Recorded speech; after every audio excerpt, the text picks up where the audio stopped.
ঝাড়গ্রামের যে ব্যস্ততম শহর এবং তার সবচেয়ে বড় লাইফ লাইন টোটো, আজকে রাস্তায় একটি টোটোরও দেখা নেই সকাল থেকে। সাধারণ মানুষজন হাজারো সমস্যার সম্মুখীন হয়েছেন। এবং আজকে আপনারা কেন ধর্মঘটে সামিল হলেন, কি দাবি হয়েছে?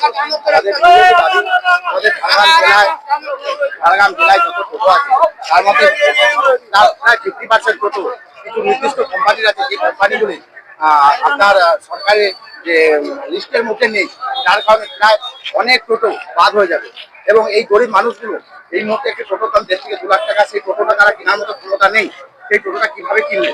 সরকারের নির্দেশিকা অনুযায়ী যে 1000 টাকা রেজিস্ট্রেশন করতে বলা হয়েছে, আমরা চাই 1000 টাকা রেজিস্ট্রেশন করতে, কিন্তু এখানে আর্থিক সাহেবের কাছে গিয়ে আমরা দেখতে পাচ্ছি রেজিস্ট্রেশন এবং অন্যান্য প্রক্রিয়ার জন্য যে টাকা, বিপুল টাকা লাগছে, সেটা আমাদের পক্ষে বহন করা সম্ভব নয়।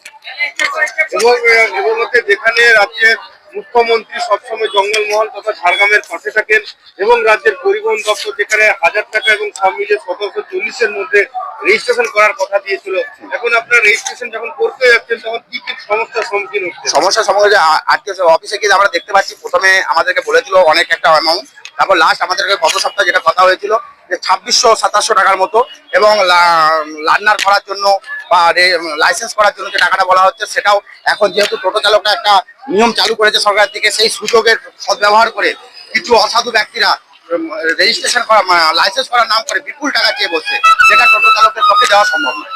এবং বড় কথা হচ্ছে স্বাস্থ্য থেকে শিক্ষা, বাজার হাট, যে কোনো ক্ষেত্রেই যাবার ক্ষেত্রে আমাদেরকে টোটোর প্রয়োজন হয়। আজকে কিন্তু বহু মানুষ সমস্যায় পড়েছেন, তাদের উদ্দেশ্যে কি বলবেন? আমরা প্রথমে যাত্রী সাধারণের কাছে আমরা হাত জোড়া করে ক্ষমা চেয়ে নিচ্ছি সাময়িক অসুবিধার জন্য। আজকে আমরা নিজেরা খুব সমস্যার সম্মুখীন হয়েছি বলে আজকে আমরা এই পথে যেতে বাধ্য হয়েছি। আমাদের কাছে আর অন্য কোনো পথ নেই। আমরা আলোচনার মাধ্যমে, মিটিং মিছিলের মাধ্যমে করতে চেয়েছিলাম। আমরা ডিএম অফিসে ডিএম ম্যাডামের মাধ্যমে মাননীয় মুখ্যমন্ত্রীর কাছে আবেদন করেছিলাম যাতে আমাদের সমস্যাগুলো সমাধান করা হয়, কিন্তু আমাদের সমস্যাগুলো সমাধান হয়নি। এই কারণে আমরা এই আজকে এই আন্দোলনে নামতে বাধ্য হয়েছি।